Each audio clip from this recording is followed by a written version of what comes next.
Tengo 32 años. Mi vida, desde que firmé el divorcio hace 3, ha girado únicamente en torno al trabajo, el dinero y la soledad. Mi exmarido se llama Marcos. Me traicionó con una empleada más joven, una subordinada más astuta y zalamera. El día que salimos del juzgado, me prometí a mí misma que cortaría para siempre cualquier lazo con esa familia. Borré su número de teléfono, lo bloqueé en las redes sociales, me mudé de casa y me zambullí en el trabajo para olvidar el dolor de la traición. A principios de octubre, la empresa me asignó la auditoría de un proyecto social en la residencia de ancianos, El Roble Dorado, situada a las afueras de la ciudad. Esta residencia se publicitaba como un centro con magníficas instalaciones para personas mayores sin familia o cuyos hijos estaban demasiado ocupados. A las 7 de la mañana, crucé la gran cancela de hierro con mi maletín de documentos. El ambiente aquí era bastante silencioso. Un olor a desinfectante se mezclaba con el de una sopa de ajo y ese aroma agridulce tan característico de la vejez que se escondía en cada pasillo. Pasé toda la mañana trabajando sin descanso con el equipo directivo y el contable jefe para cotejar los ingresos, los gastos y los registros de las cuotas de los residentes. Todo transcurrió con normalidad hasta la hora del almuerzo. Guardé el montón de facturas en el maletín. Me levanté para estirar la espalda y cogí mi bolso para ir a la cafetería del centro a comer algo. El pasillo del ala C estaba completamente desierto. La luz del mediodía se filtraba por los ventanales de cristal esmerilado, iluminando las motas de polvo que flotaban en el aire. Al pasar por el vestíbulo, oí el traqueteo de una silla de ruedas chocando contra el borde de una pared. Un anciano se esforzaba por empujar la silla con sus manos delgadas y huesudas hacia un dispensador de agua comunitario. Su mano temblorosa sostenía un vaso de plástico azul. Por culpa del temblor, el vaso se le cayó, golpeando con un clac el suelo de terrazo y rodando hasta la punta de mis zapatos. Me agaché a recogerlo y me acerqué para devolvérselo.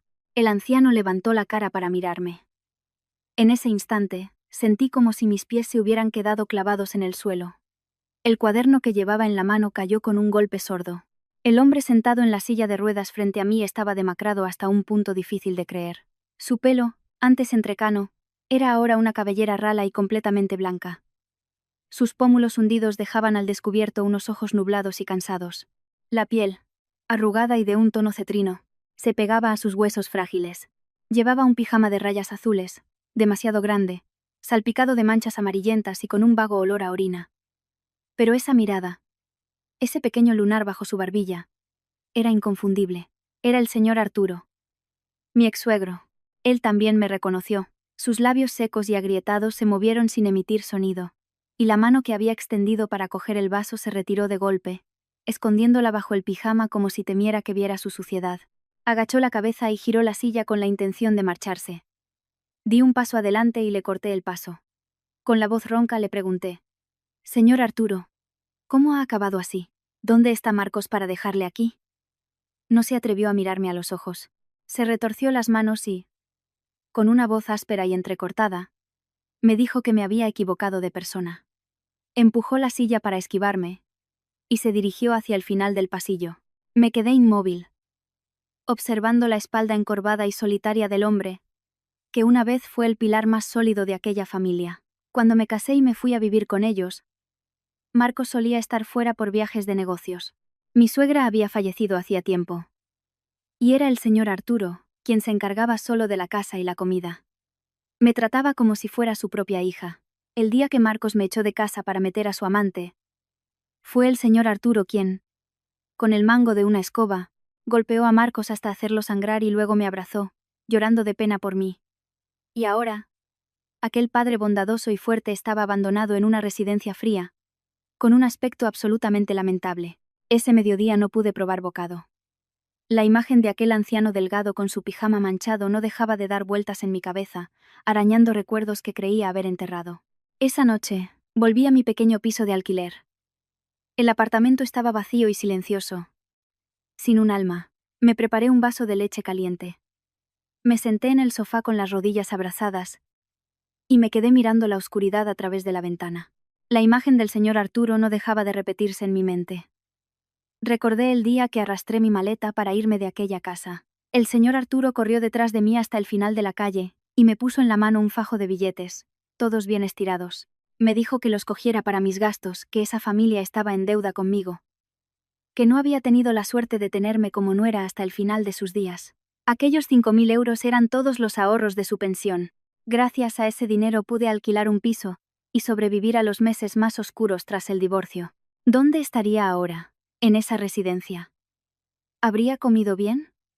¿Por qué Marcos había sido tan cruel de abandonar a su propio padre en ese lugar?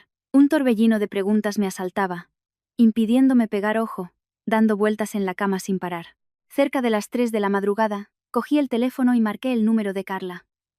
Carla era mi mejor amiga desde la universidad, la única que fue testigo de mi derrumbe cuando Marcos me traicionó. La voz adormilada de Carla sonó al otro lado. Le conté que me había reencontrado con el señor Arturo. Carla se despertó de golpe. Me echó una bronca monumental por teléfono, diciéndome que no me metiera donde no me llamaban. Me recordó lo miserable que había sido Marcos, todo lo que tuve que soportar y las humillaciones que sufrí cuando esa familia me dio la espalda. Me dijo que él tenía un hijo y una hija, que no le correspondía a una extraña como yo compadecerse de él. Me dijo que lo ignorara, que bastante tenía con ocuparme de mí misma como para cargar con los problemas de los demás. Me quedé en silencio, escuchando la reprimenda. Sabía que tenía razón. En teoría, ya no tenía ningún vínculo con esa familia. Marcos tenía una nueva esposa, una nueva vida. Tenía todo el derecho a darme la vuelta y actuar como si no hubiera visto nada. Era la forma más segura de protegerme. Pero la razón no podía vencer al corazón. La regañina de Carla no me hizo cambiar de opinión. Al contrario, me reafirmó en mi decisión. Le dije que no me preocupaba la familia de Marcos, que solo me preocupaba mi benefactor. El señor Arturo nunca me había hecho ningún daño. A la mañana siguiente, me desperté más temprano de lo habitual. Me vestí y fui en mi moto al mercado de abastos cerca de casa. El ambiente matutino era ruidoso y animado. Me detuve en mi pollería de confianza y compré un buen pollo de corral, de carne firme. La dueña lo limpió rápidamente y lo troceó. Luego fui a un puesto de ultramarinos y compré puerro, zanahorias, un hueso de jamón y unos fideos finos. Al volver a casa lavé cuidadosamente todos los ingredientes. Escaldé el pollo para quitarle las impurezas, y luego lo puse en una olla de barro a fuego lento con las verduras y el hueso. El aroma reconfortante del caldo se extendió por toda mi pequeña cocina. Distribuí la comida en una fiambrera térmica de 3 compartimentos. En el de abajo, arroz blanco. En el del medio, unas judías verdes cocidas. Y en el de arriba, el caldo de pollo. Lo revisé todo por última vez. Cogí la fiambrera. Arranqué la moto y me dirigí directamente a la residencia, El Roble Dorado. El cielo hoy estaba despejado, con nubes blancas y algodonosas flotando suavemente. Mi corazón, extrañamente, también se sentía en calma. Sabía que me adentraba en un camino difícil, pero estaba segura de que no me arrepentiría de mi decisión. Pedí permiso a la dirección de la residencia para dar un paseo por el recinto. La zona de los residentes estaba dividida en varios pabellones. Le pregunté a una auxiliar de turno por la habitación del señor Arturo. La auxiliar señaló un amplio patio detrás del pabellón B. Dijo que el señor Arturo rara vez estaba en su habitación, que solía salir al patio y sentarse solo toda la mañana. Seguí un camino de baldosas rojas hasta la parte trasera del pabellón B.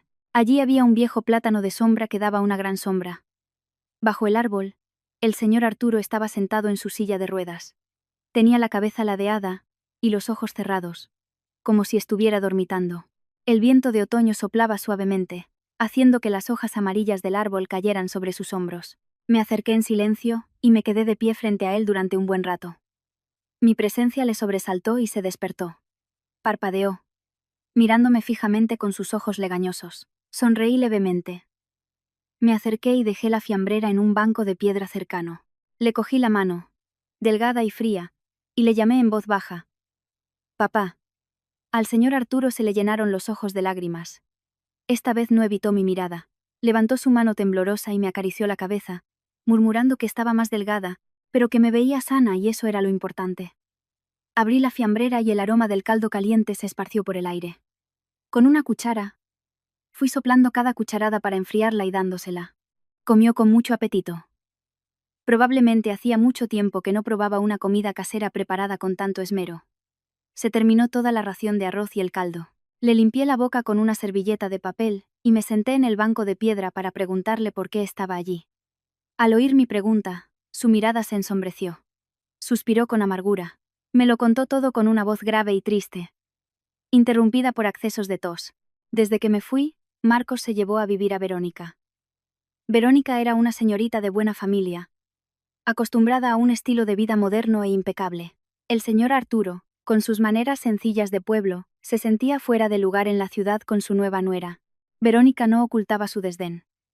Se quejaba de que era desordenado y de que su tos constante contagiaría a su bebé recién nacido. Las comidas familiares eran siempre tensas, llenas de las indirectas y pullas de Verónica. Marcos, el hijo por el que había sacrificado todo, se puso del lado de su mujer.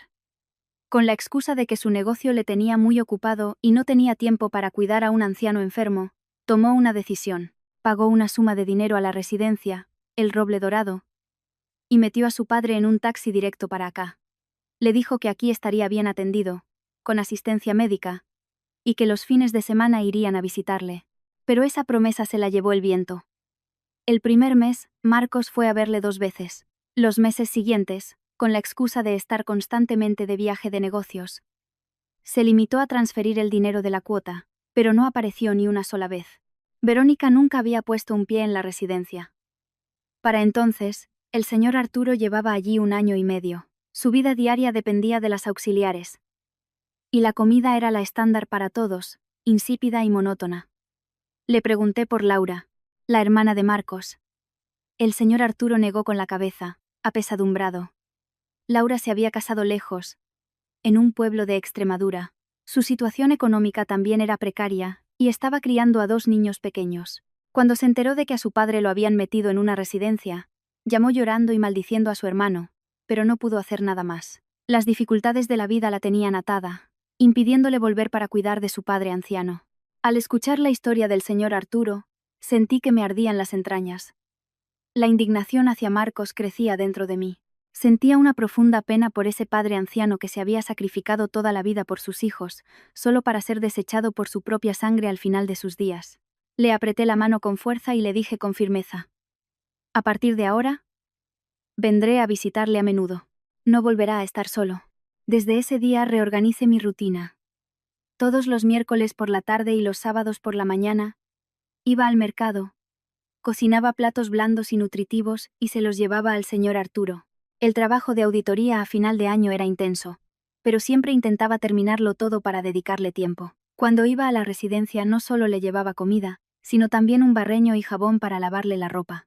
Le compré varios pijamas nuevos de algodón, suaves y absorbentes. Le ayudaba a cortarse las uñas de las manos y los pies. Le afeitaba y le limpiaba la habitación. Con mis cuidados, el semblante del señor Arturo fue recuperando el color. Estaba más alegre, sonreía más a menudo y empezó a hablar con los otros ancianos de las habitaciones cercanas. Las auxiliares, al verme ir con tanta frecuencia, pensaban que era su hija. El señor Arturo no lo desmentía. Solo sonreía con ternura, y en sus ojos brillaba una mezcla de orgullo y amargura. Un sábado por la mañana a principios de noviembre, el tiempo era fresco. Le preparé un arroz caldoso con pichón y se lo llevé. Verle comer con tanto gusto bajo el sol de la mañana me llenó de una paz extraña.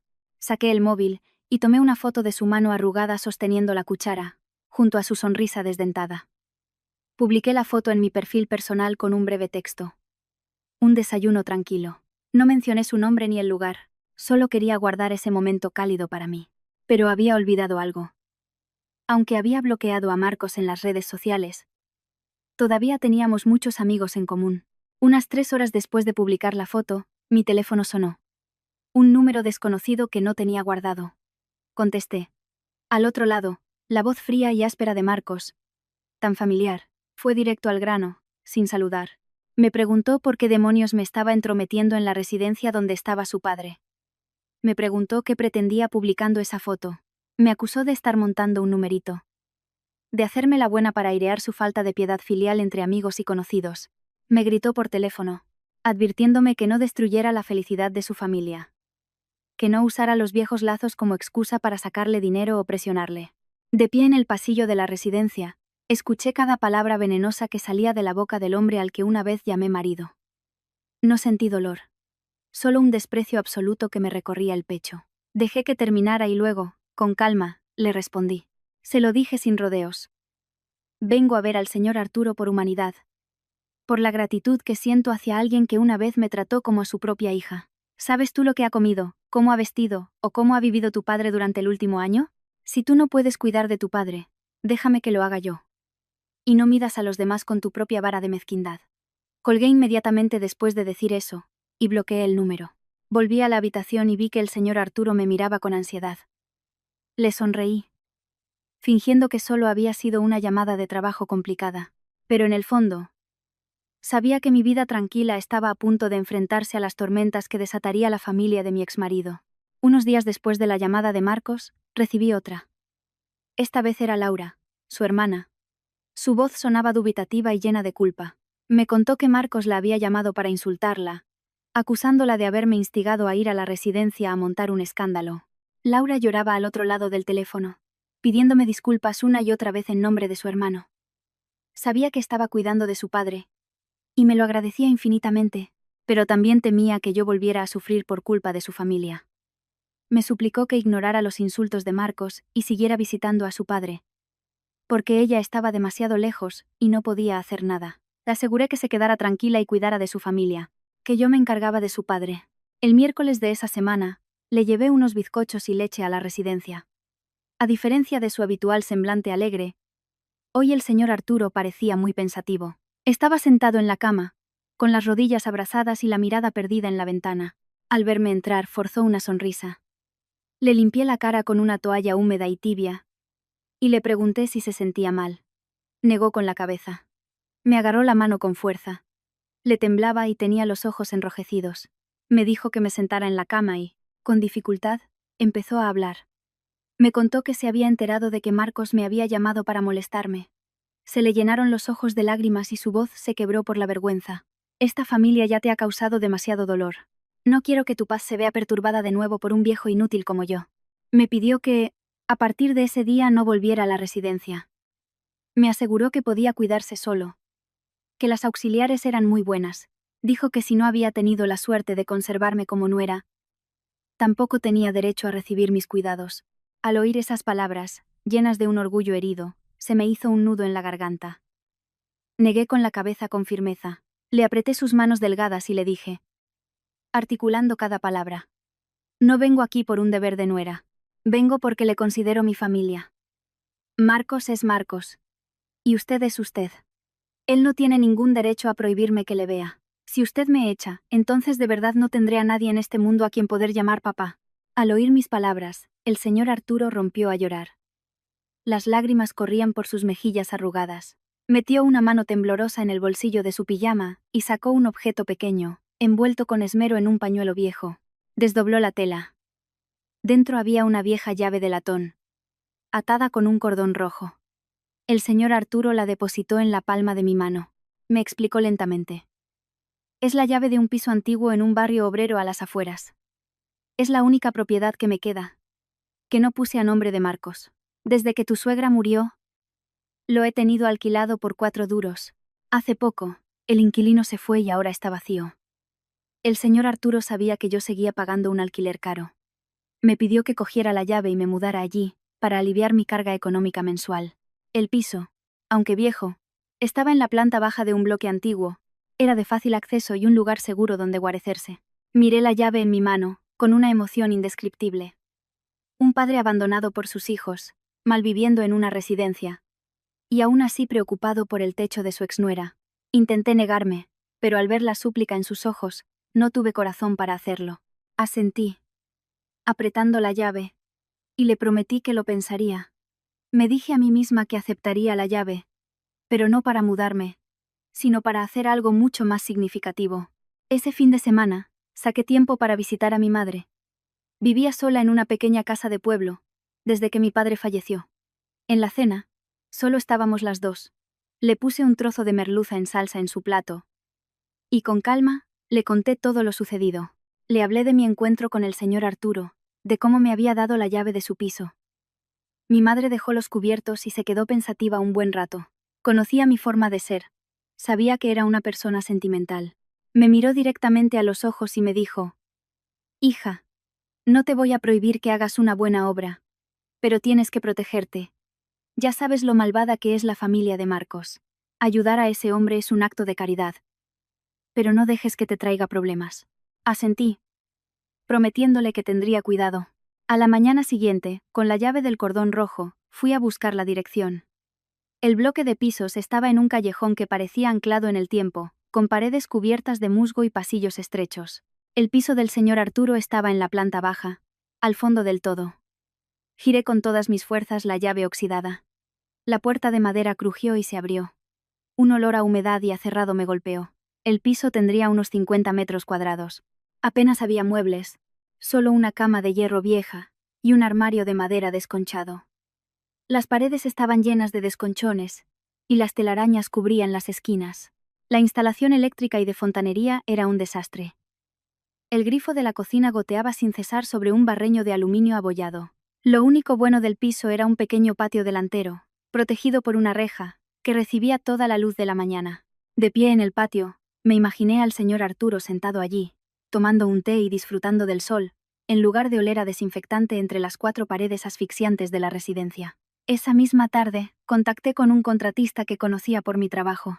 Le expliqué claramente lo que quería: raspar toda la pintura vieja, aplicar una capa de imprimación antihumedad y pintar de un color crema claro para dar luminosidad. Toda la instalación eléctrica debía ir por dentro de la pared para garantizar la seguridad. Las tuberías, el inodoro y la ducha del baño debían ser completamente nuevos. Y sobre todo, le insistí en que instalara barras de apoyo de acero inoxidable a lo largo de los pasillos, en el baño y en el patio, para que una persona mayor en silla de ruedas o con andador pudiera moverse sin miedo a caerse. El suelo del baño debía ser de baldosas antideslizantes de alta fricción. Después de medir y calcular, el contratista me dio un presupuesto total de 12.000 euros. Para una empleada que vivía de alquiler, era una suma considerable. Aunque en mi cuenta tenía más de 15.000 euros ahorrados durante los últimos 3 años, gastar casi toda esa cantidad era una decisión importante. Sin embargo, no dudé ni un segundo. Firmé el contrato y le transferí 5.000 euros de adelanto. El contratista se comprometió a terminar el trabajo en 3 semanas. Cada día, al salir del trabajo, en lugar de ir directa a mi piso, me desviaba para supervisar a los obreros. El polvo del yeso me cubría la chaqueta, y el pelo siempre olía a pintura fresca. Yo misma elegí cada bombilla, cada grifo, y unas cortinas de un color gris neutro para tamizar la luz del mediodía. Quería que esa casa se convirtiera en un verdadero hogar, acogedor y seguro, para que el señor Arturo pudiera pasar su vejez en paz. Hice todo en silencio. No se lo conté a Carla, ni a mi madre, y mucho menos al señor Arturo. Quería darle una sorpresa mayúscula después de tantos meses de abandono y desprecio. Cuando la reforma estaba a punto de terminar, empezaron los problemas. Un miércoles por la tarde, pedí salir antes del trabajo y le llevé una cesta de naranjas al señor Arturo. Al llegar a la puerta de su habitación, oí una fuerte discusión dentro. Entré deprisa. En la habitación no solo estaba el señor Arturo, sino también Marcos y su mujer. Marcos vestía un traje elegante y tenía el ceño fruncido. Verónica, su nueva esposa, lucía un vestido de cóctel, un bolso de marca, y se plantaba en medio de la pequeña habitación con los brazos en jarras. Se tapaba la nariz con un pañuelo perfumado, con una expresión de absoluto desdén. Ambos desentonaban por completo en aquel entorno de enfermedad y vejez. Al verme entrar, Marcos me fulminó con la mirada. Verónica sonrió con sorna. Me señaló con la barbilla y dijo con voz chillona y mordaz: ¿Y tú qué haces aquí? Divorciada y todavía pegada a la familia de tu exmarido. Tanta amabilidad desinteresada debe de tener un propósito oculto. Seguro que vas detrás de los ahorros del viejo o de la casa del pueblo. Afirmó a gritos que ella era la nuera legítima, y me exigió que desapareciera de allí y dejara de ser una cazafortunas. Dejé la cesta de naranjas en la mesa, y con calma, me senté en una silla junto a la cama del señor Arturo. Sin mirar a Verónica, me dirigí a Marcos. Te lo digo para que no te queden dudas. Vengo a ver a tu padre porque le respeto. No por su libreta de ahorros ni por ninguna casa en ruinas. Tenéis dinero para vestir de marca y conducir coches de lujo. Pero vuestro propio padre no tiene ni un pijama decente para el invierno. ¿Qué se le puede sacar a un hombre pobre? Mis palabras fueron la chispa que encendió la pólvora. Marcos se abalanzó sobre mí y levantó la mano para abofetearme. Pero antes de que pudiera bajarla, se oyó un estruendo. El señor Arturo había cogido el vaso de plástico de la mesilla y lo había estrellado contra el suelo. Con todas sus fuerzas, golpeó el colchón con el puño. Su cara estaba roja y las venas del cuello se le marcaban. A gritos les echó de la habitación. Señaló a Marcos, y le echó en cara su avaricia, y su falta de piedad. Le dijo que solo aparecían por allí cuando alguien les llamaba para que pagaran la cuota del mes siguiente. Le gritó a Verónica que nunca le había preparado ni un plato de comida decente, que nunca le había lavado una camisa, y que con qué derecho se atrevía a insultar a nadie. Y sentenció, con voz grave: mis bienes son míos, y yo se los doy a quien me da la gana. Ahora fuera de mi vista. La furia de su padre dejó a Marcos atónito, con la mano suspendida en el aire. Verónica palideció, incapaz de articular palabra. Tiró de la manga a Marcos, maldiciendo por lo bajo al viejo chocho, y se lo llevó a rastras. El taconeo de sus zapatos resonó por el pasillo y se fue apagando. En la habitación solo quedamos el señor Arturo y yo. Se llevó la mano al pecho, tosiendo violentamente, con la respiración entrecortada. Le serví un vaso de agua y le di unas suaves palmaditas en la espalda. Cuando la ira pasó, en su rostro anciano solo quedó una profunda desolación. Me cogió la mano y, con la voz rota, me pidió perdón.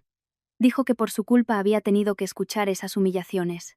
Le sonreí, negando con la cabeza, y le dije que no se preocupara por esas estupideces. Su mano, helada, temblaba en la mía. Yo sabía que la herida que le había causado su propio hijo le dolía 1000 veces más que cualquier insulto. Los problemas tras el enfrentamiento con Marcos y Verónica parecieron calmarse. 2 semanas después, la reforma del piso terminó. Contraté a una empresa para que hiciera una limpieza a fondo y compré un colchón nuevo y cómodo y un pequeño televisor de pantalla plana para el salón. El viejo piso se había transformado por completo en un lugar luminoso, acogedor y totalmente seguro para una persona mayor. Hice fotos de cada rincón con el móvil. El salón, la cocina, el baño con sus barras de apoyo y el patio soleado. El sábado por la tarde, le llevé las fotos al señor Arturo. En cuanto las vio, sus ojos se iluminaron. Acariciaba la pantalla del teléfono, sin dejar de maravillarse. Qué bonito ha quedado, qué limpio. Con esas barras de acero, podré andar con seguridad.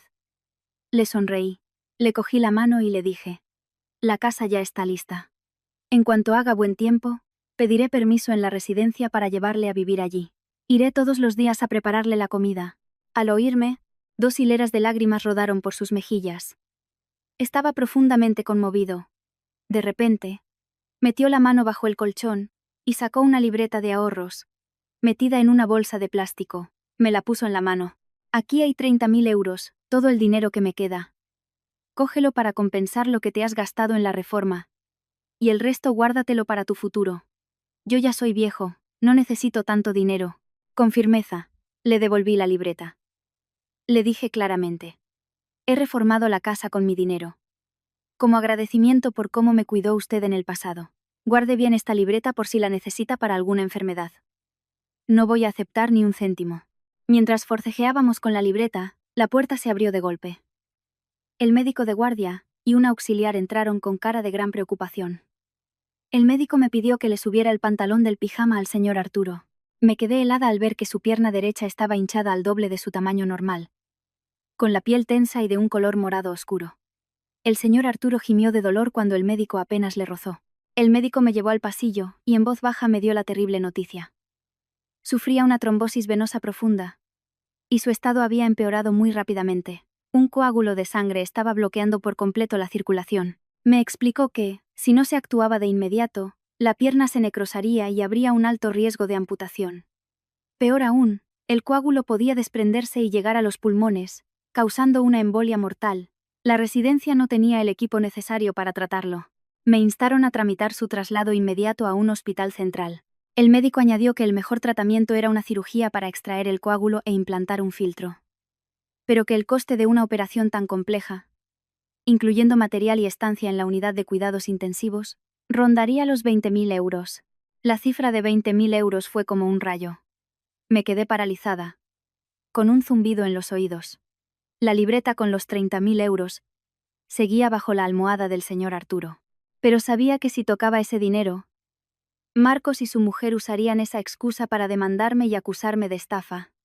No temía una demanda, pero temía que el señor Arturo sufriera una nueva herida a manos de su propio hijo. El tiempo apremiaba. Llamé inmediatamente a una ambulancia y, con ayuda de las enfermeras, trasladamos al señor Arturo al hospital. Sentada en la ambulancia, con la sirena a todo volumen, Viendo su rostro pálido de dolor, me juré a mí misma que conseguiría el dinero como fuera. Tras hacer el ingreso y pagar un depósito de 1.000 euros, el señor Arturo fue llevado a una sala de observación. Me senté en un banco de piedra fuera del hospital. Saqué el móvil y abrí la aplicación del banco.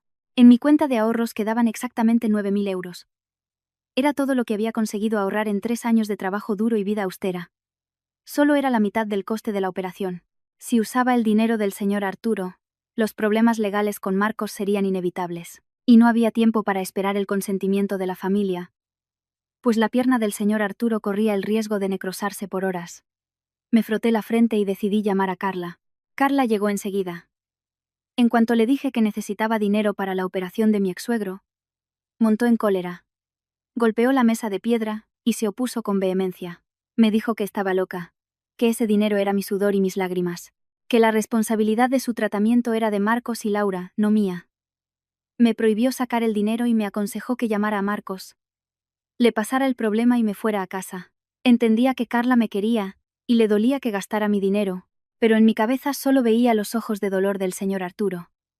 La imagen de él defendiéndome con el mango de la escoba. Le dije a Carla que vivir un solo día bajo el mismo techo crea un vínculo. Abandonar a alguien cuando está entre la vida y la muerte es algo que mi conciencia no me permitiría. Le pedí que me cubriera en el trabajo unos días, y me fui directa a casa de mi madre. Al llegar, mi madre estaba en el patio, limpiando unas verduras. Al ver mi aspecto demacrado y pálido, tiró las verduras y corrió hacia mí, preguntándome qué pasaba. Apoyé la cabeza en su hombro, y le conté todo. La enfermedad del señor Arturo, y la enorme factura del hospital. Le dije que solo tenía 9.000 euros, y que había pensado en pedir un préstamo, pero que los trámites tardarían una semana. No sabía qué hacer. Mi madre, al oírme, no me regañó. Me dio unas palmaditas en la espalda para consolarme y me dijo que me sentara a beber un poco de agua. Luego entró en su habitación. Al rato, salió con una libreta de ahorros de tapas rojas. La puso sobre la mesa y la empujó hacia mí. Con voz lenta pero firme me dijo: «Aquí hay 13.000 euros, mis ahorros para la vejez. Te los doy. Sé que esa familia te trató muy mal. Pero también sé que ese hombre te ayudó cuando lo necesitabas. Hay que ser agradecido en la vida y distinguir el bien del mal. Si alguien te hace un favor, devuélveselo 10 veces. Coge este dinero y paga la operación para que le atiendan a tiempo. La vida de una persona es lo más importante. El dinero, si se pierde, ya lo volveremos a ganar juntas».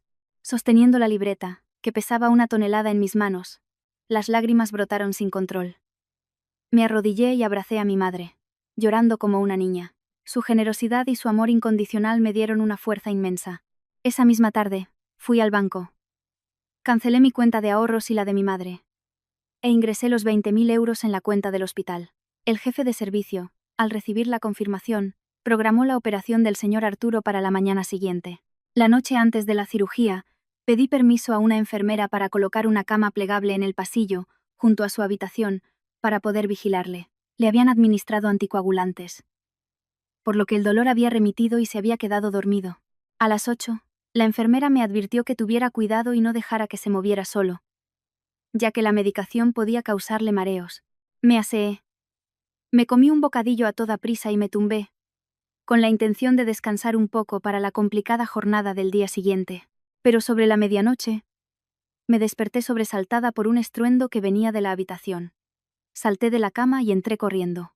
La escena me heló la sangre. El señor Arturo estaba tendido en el suelo mojado del baño, junto a una cuña de plástico volcada. Se había golpeado la cabeza contra el inodoro y sangraba. Tenía los ojos cerrados y el rostro pálido como la cera. Seguramente había querido ir al baño sin despertarme. Intentó hacerlo solo y resbaló. Grité pidiendo ayuda. En un minuto, un equipo de médicos y enfermeros entró con una camilla. Le prestaron los primeros auxilios. Le inmovilizaron y se lo llevaron a toda prisa a la UCI. Un médico me informó rápidamente. La caída le había provocado una fractura de pelvis y, al estar tomando anticoagulantes, la situación de hemorragia interna era extremadamente peligrosa. Su vida pendía de un hilo. De pie, frente a la puerta de cristal de la UCI, me temblaban las piernas. Saqué el teléfono y llamé a Marcos. Solo escuché la locución automática. El número al que llama está apagado o fuera de cobertura. Había apagado el móvil para dormir. Busqué en mi agenda y llamé a Laura. El teléfono sonó durante mucho tiempo antes de que alguien contestara. La voz de Laura sonaba adormilada, mezclada con el llanto de un niño. Le informé de la situación crítica de su padre. Hubo un silencio de 5 segundos, y luego Laura rompió a llorar. Me dijo que su hija pequeña tenía fiebre alta con convulsiones, y que su marido estaba de guardia. No podía dejar a la niña sola para venir a la ciudad en mitad de la noche. Me pidió que me encargara de todo y que por la mañana intentaría buscar una forma de venir. La llamada terminó. Dejé caer el brazo, sintiendo una mezcla de soledad e impotencia. De sus 2 hijos, uno apagaba el teléfono para eludir su responsabilidad, y la otra ponía excusas por la distancia. Al final, la única persona que velaba por el señor Arturo en su lecho de muerte era la nuera a la que su familia había repudiado. Esa noche, la temperatura bajó. El pasillo del hospital estaba desierto y helado. Me puse una chaqueta fina y me acurruqué en una silla de metal frente a la puerta de la UCI. El olor a desinfectante era penetrante y la luz blanca de los fluorescentes se reflejaba en el suelo frío. Junté las manos y, con la vista fija en la luz roja de la puerta de la UCI, recé en silencio, para que aquel padre honorable superara el umbral de la muerte. Sin Marcos, sin Laura, solo yo, enfrentándome a la noche en vela más aterradora de mi vida. El pitido rítmico del monitor cardíaco que se filtraba por la rendija de la puerta era el único sonido que mantenía viva mi frágil esperanza. A las 2 de la madrugada, la puerta de la UCI se abrió de golpe. Un médico de unos 50 años salió. Se quitó la mascarilla y buscó con la mirada por el pasillo. Corrí hacia él, preguntándole atropelladamente por el estado del señor Arturo. El médico frunció el ceño. Su voz sonaba tensa y urgente. Me informó de que la fractura de pelvis estaba causando una hemorragia interna grave. Al mismo tiempo, el coágulo de la pierna mostraba signos de haberse desprendido y estar desplazándose hacia una vena principal. Tenían que operarle de urgencia en ambas zonas simultáneamente. Si se demoraban 1 hora más, el riesgo de muerte era casi total. El médico me entregó un fajo de papeles y me dijo que un familiar debía firmar el consentimiento para la cirugía, asumiendo los riesgos. Me preguntó cuál era mi relación con el paciente. El bolígrafo se detuvo en mi mano. Legalmente, yo era una extraña. Una exnuera sin ninguna autoridad para firmar un documento que decidía sobre la vida de una persona. Volví a llamar a Marcos 5 veces más, con el mismo resultado desolador. Laura seguía en un autobús nocturno, llorando. Tardaría al menos 6 horas en llegar. El tiempo ya no se medía en horas, sino en los débiles latidos del corazón del anciano. El médico miró su reloj, apremiándome. Apreté los dientes y, con determinación, cogí el bolígrafo. Levanté la cabeza, miré al médico a los ojos y afirmé: soy su hija. Firmé con mi nombre en el apartado de representante familiar, asumiendo toda la responsabilidad legal. El médico asintió, cogió los papeles y volvió a entrar. 10 minutos después, una camilla con el señor Arturo era trasladada directamente de la UCI al quirófano central. La puerta se cerró de golpe, y la luz roja con la palabra «operando» se encendió. Las 4 horas de espera que siguieron me parecieron un siglo. Me senté con la cabeza hundida entre las rodillas, mi mente viajando a aquel día tormentoso de hacía 3 años. El día que salí de la casa de mi exmarido con mi maleta, lloviznaba. Marcos, de pie en el porche, me miraba con indiferencia. Pero el señor Arturo fue diferente. Corrió tras de mí bajo la lluvia, empapándose su pijama de seda. Me puso en la mano aquel fajo de 5.000 euros atado con una goma, diciéndome que comiera bien y no me dejara sufrir. Su mirada, llena de una pena infinita, fue lo único que calentó mi corazón destrozado en aquel momento. Cerca de las 6 de la mañana, la luz roja del quirófano se apagó. El cirujano principal salió, con la frente empapada de sudor. Se quitó los guantes, los tiró a una papelera y me miró, asintiendo levemente. Me comunicó que la operación había sido un éxito. El filtro se había colocado correctamente, y la fractura de pelvis estaba estabilizada. El paciente había superado la fase crítica y sería trasladado a la sala de reanimación. Al oír la palabra éxito, mis piernas cedieron y me derrumbé en el suelo frío. Rompí a llorar, liberando toda la tensión y el miedo acumulados durante aquella noche interminable. 3 días después de la operación, el señor Arturo fue trasladado a una habitación normal. La recuperación de un anciano con 2 cirugías mayores era extremadamente difícil. Yacía inmóvil en la cama, y toda su vida, desde comer hasta asearse, transcurría allí. Pedí permiso en mi empresa para teletrabajar, y me llevé el portátil al hospital. Así, podía gestionar mis auditorías mientras le atendía. Cuidar a un enfermo grave no es fácil. Por la mañana, me levantaba temprano para limpiarle la cara y el cuerpo con una toalla húmeda. Para las comidas, trituraba purés de verduras con carne y se los daba con cuidado, cucharada a cucharada, para que no se atragantara. Lo más difícil era el aseo personal. La fractura de pelvis le impedía girarse. Tenía que usar una cuña plana, limpiar sus excrementos y luego lavarle con agua tibia y jabón para evitar escaras. Los primeros días, el señor Arturo se sentía muy avergonzado. Cerraba los ojos con fuerza y se agarraba a las sábanas. Mientras le limpiaba, le decía con suavidad que me viera como a una enfermera, que no tenía por qué avergonzarse. Mi dedicación y paciencia sorprendieron a las enfermeras de la planta. La supervisora, cada vez que venía a repartir la medicación, me daba una palmadita en el hombro y me elogiaba. Llevo muchos años en esta profesión, me dijo una vez, y rara vez he visto a una hija tan entregada y trabajadora. Tiene al paciente tan limpio que la habitación no huele a nada. En esos momentos, yo solo sonreía educadamente, sin corregirla. El señor Arturo, desde la cama, tampoco decía nada, pero sus ojos se humedecían, llenos de una mezcla de orgullo y emoción. Al 10º día, su salud había mejorado notablemente. Ya podía hablar con claridad. Esa tarde, mientras yo pelaba una manzana a su lado, me habló con voz ronca.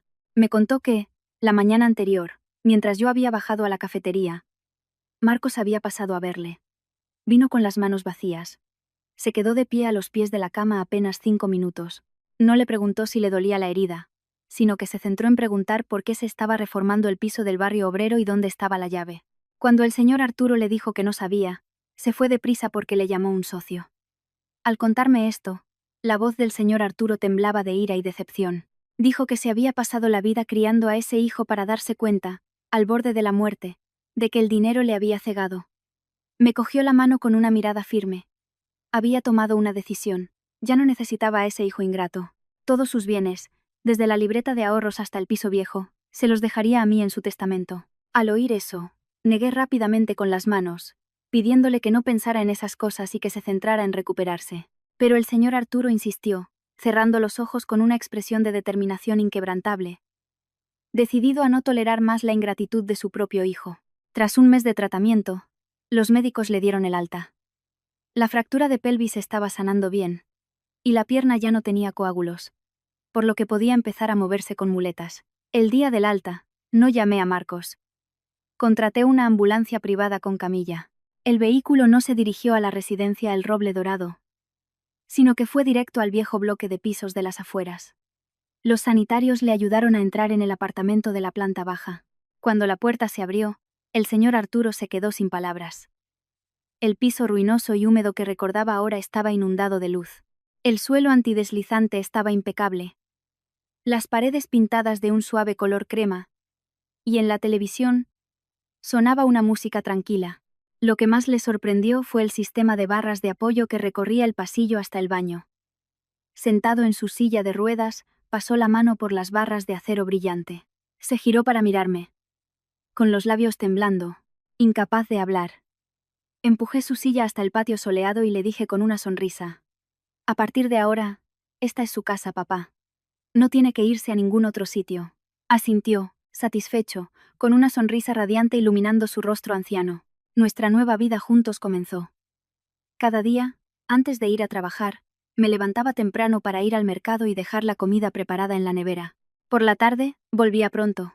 Calentaba la cena, limpiaba la casa y le ayudaba a dar unos pasos por el salón como parte de su rehabilitación. El ambiente tranquilo y las comidas sencillas pero cálidas hicieron que su salud y su ánimo mejoraran rápidamente. Una noche de fin de semana, lloviznaba fuera. Después de cenar, mientras yo pelaba un pomelo en el salón, el señor Arturo me llamó a su habitación. Estaba sentado en la cama, con una vieja caja de metal forrada de terciopelo rojo.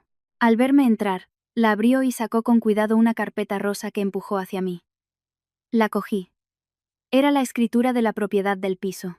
Pero lo que me dejó paralizada fue que, en el apartado del propietario, el nombre del señor Arturo estaba tachado y, en su lugar, figuraba mi nombre completo, con el sello oficial del registro.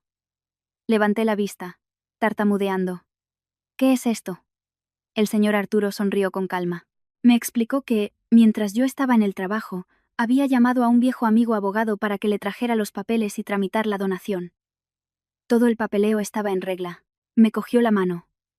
Su voz sonaba grave y emocionada. Este es el regalo que te hago, hija mía. Para compensarte.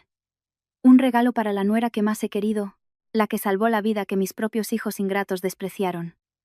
Me pidió que, cuando él muriera, no le hiciera un entierro costoso, que le incineraran y esparcieran sus cenizas en el río de su pueblo.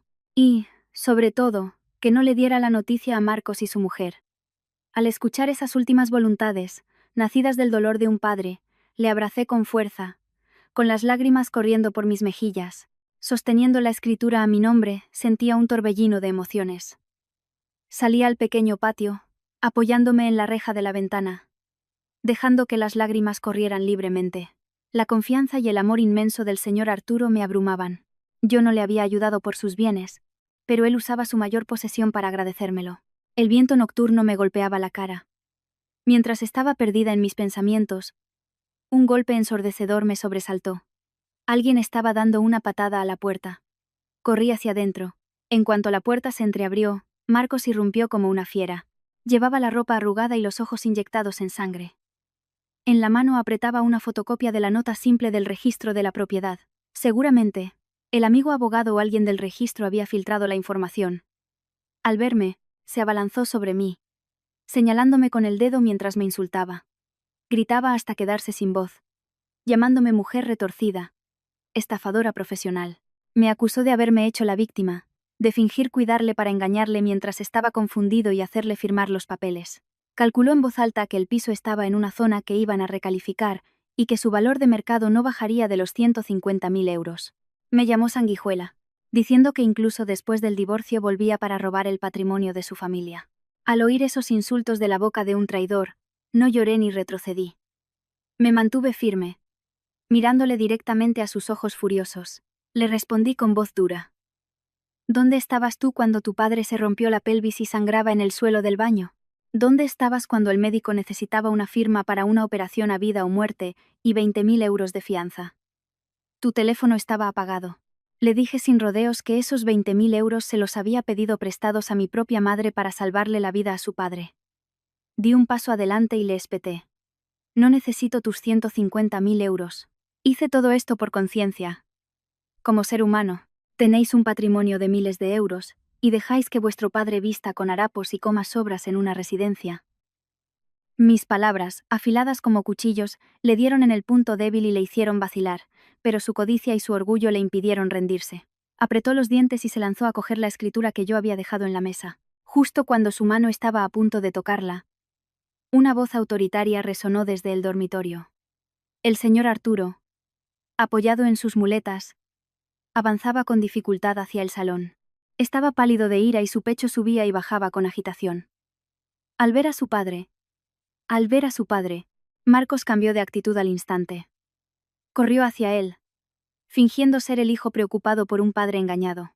Me señaló, acusándome de ser una cazafortunas que se había aprovechado de su enfermedad para quedarse con la casa. Le dijo que se calmara, que al día siguiente llamaría a un abogado para anular la donación y meterme en la cárcel por estafa. No había terminado la frase cuando el señor Arturo soltó una de las muletas. Con el brazo que le quedaba libre, y con toda la fuerza que pudo reunir, le dio una bofetada sonora a Marcos. El golpe resonó en el silencio de la habitación. Fue tan fuerte que Marcos retrocedió, con la marca de 5 dedos en la mejilla. Se tocó la cara, mirando a su padre con incredulidad. El señor Arturo, jadeando, se apoyó en la muleta para no caer. Señaló la puerta, desatando toda la rabia contenida. Le llamó animal. Ingrato. Sin corazón. Le preguntó si recordaba quién había pasado la noche en vela en el hospital, quién había firmado los papeles, quién le había limpiado cuando se hacía sus necesidades encima sin una sola queja. Le recordó que cuando más le necesitó, él apagó el teléfono para dormir con su mujer, que cuando necesitó dinero, él dijo que estaba ocupado con sus negocios, y que ahora que estaba bien, aparecía para reclamar la casa. Su voz resonó, atronadora. Le dejó claro que le había cedido la casa a su exnuera por voluntad propia, en plenas facultades mentales y con un abogado como testigo, que prefería darle sus bienes a una extraña que valoraba el afecto, antes que a un hijo de sangre fría e insensible. Le echó de casa, prohibiéndole volver a poner un pie allí. Le dijo que, para él, ya no tenía hijo. Marcos se quedó petrificado, con el rostro cambiando de color. Vio la determinación en los ojos de su padre, miró la escritura sobre la mesa, y comprendió que la situación estaba fuera de su control. Furioso, dio media vuelta. Pateó una silla y se fue. Sus pasos, resonando en el callejón, sonaban llenos de odio. El señor Arturo observó cómo se alejaba la figura de su hijo. Su mano, aferrada a la muleta, temblaba sin control. Cerró lentamente los ojos, y 2 lágrimas de anciano rodaron por sus mejillas. Tras la violenta discusión con su hijo, el ánimo del señor Arturo se desplomó. Esa noche, la herida de la operación se le infectó. Empezó a arder de fiebre. Le apliqué paños fríos y le di un antitérmico. Pero la temperatura no bajaba. De madrugada, tuve que llamar a una ambulancia para llevarle de nuevo al hospital. El diagnóstico fue una infección de la herida quirúrgica, agravada por su sistema inmunitario debilitado y el fuerte trauma emocional. En la cama del hospital, el señor Arturo deliraba de fiebre, con los ojos cerrados, mientras el suero goteaba en su vena. En su delirio, no dejaba de agitar los brazos y murmurar un nombre. Marquitos. Era el apodo de Marcos cuando era niño. Le decía a Marquitos que no corriera, que se iba a caer. Le decía que volviera a casa a comer, que su madre ya tenía la cena lista. Sentada a su lado, le secaba el sudor de la frente. Sentí un nudo en el estómago. Un padre, por muy fuerte que pareciera al renegar de su hijo, en el fondo de su ser, no podía cortar el lazo de sangre. El odio que sentía por Marcos era directamente proporcional al amor y las esperanzas que había depositado en él. Tras una semana de antibióticos, la fiebre remitió y le dieron el alta. La vida parecía volver a la normalidad. Pero algo había empezado a cambiar. Un domingo por la mañana, al abrir la puerta para ir al mercado, encontré una caja de leche en polvo enriquecida, de una marca cara, y una cesta de fruta fresca en el umbral.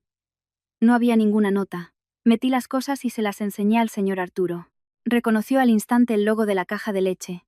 Era la misma que Marcos le había comprado una vez, cuando se mudó a la ciudad. Guardó silencio un momento, y luego me dijo que lo guardara en la nevera. A partir de ese día, cada pocos días, aparecían regalos anónimos en la puerta, una bolsa de naranjas, una caja de jalea real. Ambos sabíamos quién los dejaba. Pero ninguno decía nada. El arrepentimiento tardío de Marcos se manifestaba en esos regalos silenciosos. Pasó un mes. Un sábado por la mañana, recibí una llamada de un número desconocido. Era Verónica. Su tono ya no era altanero, sino reservado y educado. Me citó en una cafetería enfrente del bloque para hablar. Acepté. Vestía de forma sencilla, y su rostro parecía cansado. En cuanto me senté, me ofreció un zumo. Empezó a quejarse. Desde que el señor Arturo le había dado la espalda, su matrimonio era un infierno. Marcos bebía todas las noches y volvía a casa para romper cosas y gritar. Intentó justificar su abandono del suegro por la presión económica. El negocio iba mal, la hipoteca del coche, los pañales.